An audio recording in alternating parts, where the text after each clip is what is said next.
Welcome again. This is our series I've entitled 66 Books, 66 short 5 to 10 minute podcasts taking an overview of the 66 books of our Bible. And today you've reached the last book of the Old Testament, the book of Malachi, the book of God's expectations of His people.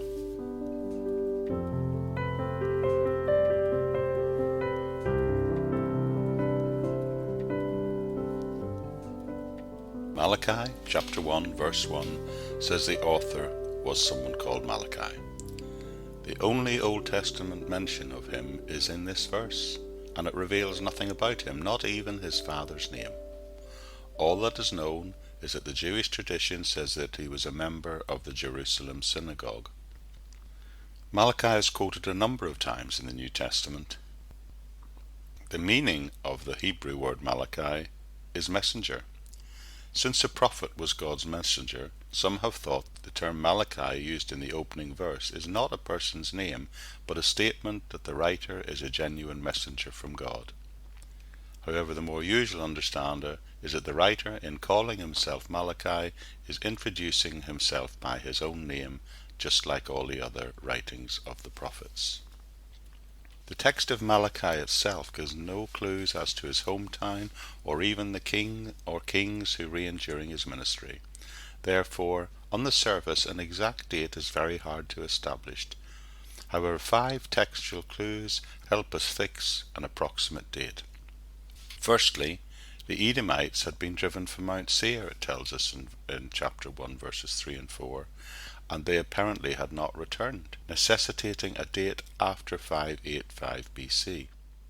Secondly, we see the remnant had returned and rebuilt the temple, and they were offering sacrifices. The temple was completed in 516, so the book must have been written after that.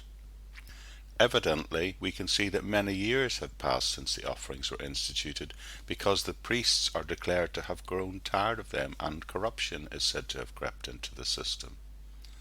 Also, the moral and religious programs in Malachi are quite similar to those faced by Ezra and Nehemiah. And then finally, the Persian term for governor, Peshash, is used in Malachi chapter 1 verse 8. All of these facts indicate that the book was most probably written during the Persian domination of Israel, which occurred between 539 and 333 BC. According to the book itself, the recipients were the people of Israel, and also particularly mentioning the priests.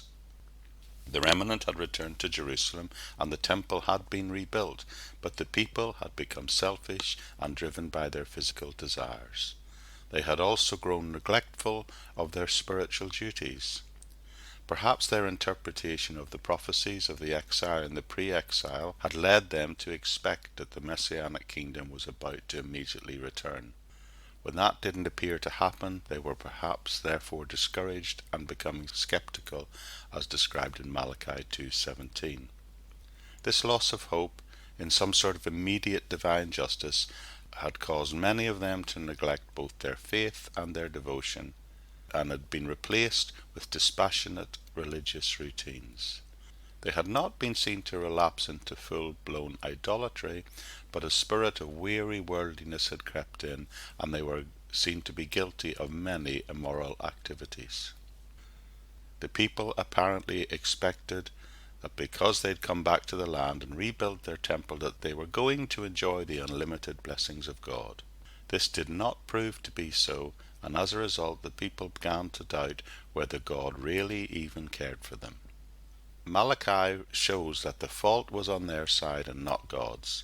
They had by their sins and coldness created barriers that hindered the stream and enjoyment of God's love. The subject is then revealed by God making accusations against his people. The message being God rebukes sin in order to get his people to turn to him. The structure of Malachi is fairly straightforward. Malachi contains a series of 6 accusations that God makes against Israel. The purpose of this book is to rebuke the sins of the priests and the people in order that they would return to the Lord. To understand and appreciate the purpose of Malachi, it must be kept in mind that Israel had, in their very recent past, been steeped in idolatry. The exile had appeared to cure that. They were back in the land and the temple had been rebuilt. The problem was now lethargy and stagnation.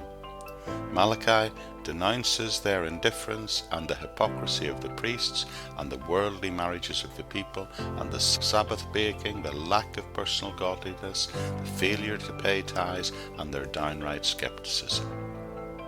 The critical issue was that there appeared to be outward religious conformity by the use of the temple, but they lacked an inward heartfelt faith.